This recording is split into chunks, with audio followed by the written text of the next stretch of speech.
Uh, my mom is my mommy, my mother has been texting me or in a group chat with my brother like, boys, you just need to forgive each other and make up so we can be a family again. And yeah, sure. I'll um suppress my feelings for the sake of you and my brother, um who I'm mad at for insisting that I suppress my feelings for uh his sake, for the sake of his savior complex, which has demanded he save someone who I suppressed a lot of anger for treating me like shit and treating everyone like shit.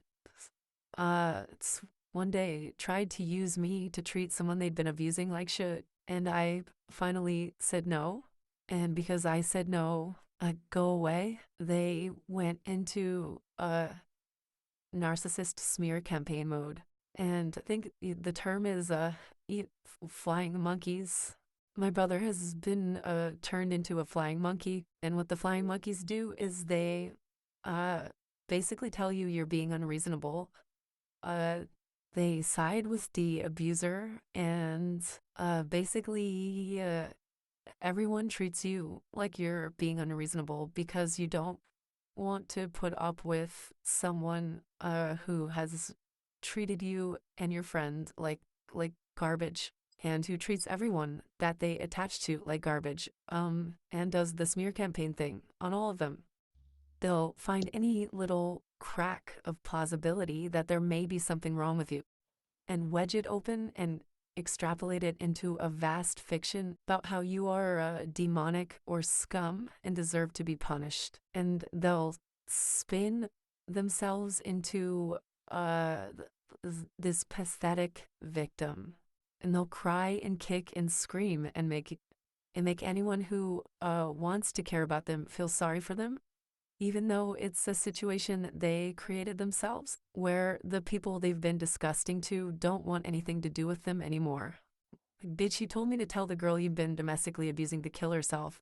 You tried to get me to relay vitriol about her body, like disgusting her into shit. And this is after you'd smashed the house up in arguments with her, smashed her phone against the wall, smashed a kitten against the wall in front of her. And when she was tending to it, you told her it turned you on.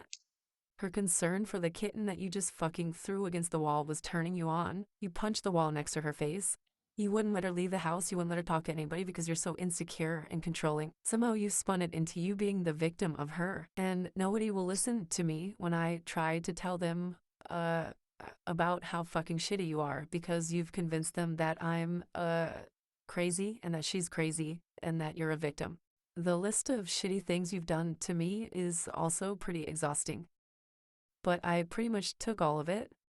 And my reward for that is when I finally draw a line in the sand. You corralled a bunch of people together to give out my phone number and harass me and say vile shit about me and leave me puerile prank voicemails from the warm embrace of your meth cloud. And you think it'd be enough for me to say, look at the stuff this person did. Can you please not involve them in my life? Can you please not ask me to house them? When I say no, can you please not impose them into spaces in my life?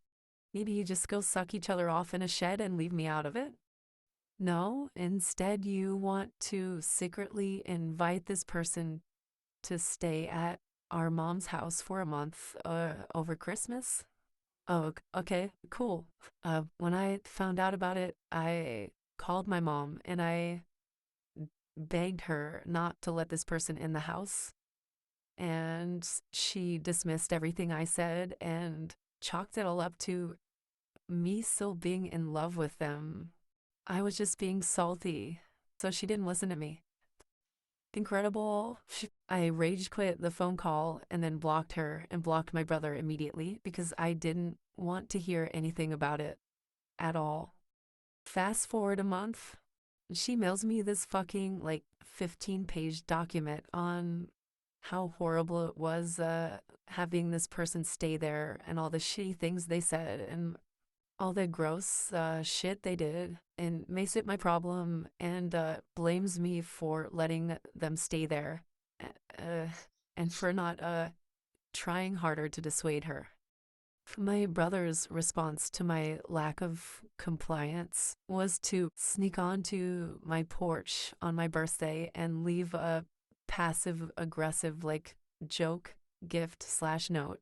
Basically, fuck you. Sure, guys. Let someone who made it a point to make me feel violated, violate a space that I like, quote unquote, go home to. That's totally cool.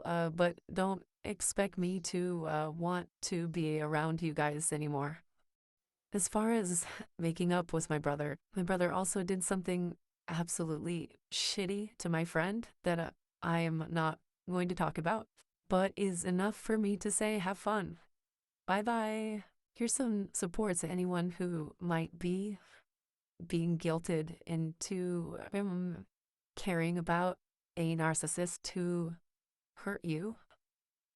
Um, Even if they are killing themselves with meth in a gutter, don't let anyone tell you that it's wrong of you to not want it to be your problem.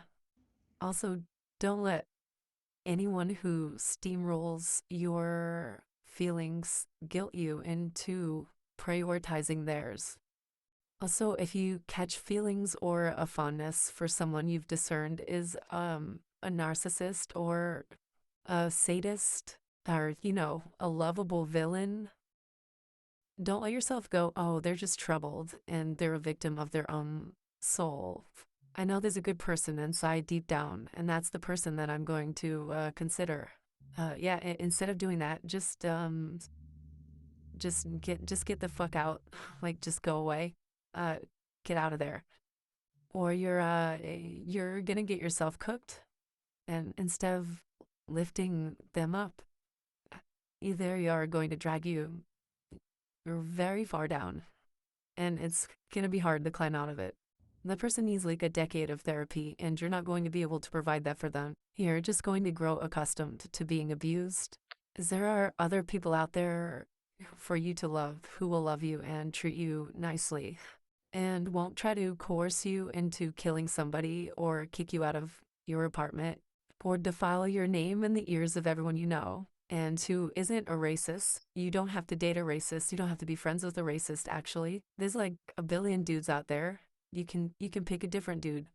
You pick a cooler dude, a non-racist dude, a non-murderous dude, a dude who isn't so ashamed of their own queerness that they can't keep transphobic and homophobic rhetoric out of their mouths. A dude who isn't so terrified of revealing how weak and pathetic that he is that he superimposes a tough guy mask over every facet of his being. A mask so astronomically heavy that the smallest crack causes it to implode into a black hole. Yeah, instead of picking that dude, just go pick a different dude. Then you won't have to be disappointed when the time comes and you have to try hopelessly to convince people in your life that you don't want that dude's feces smeared all over your face.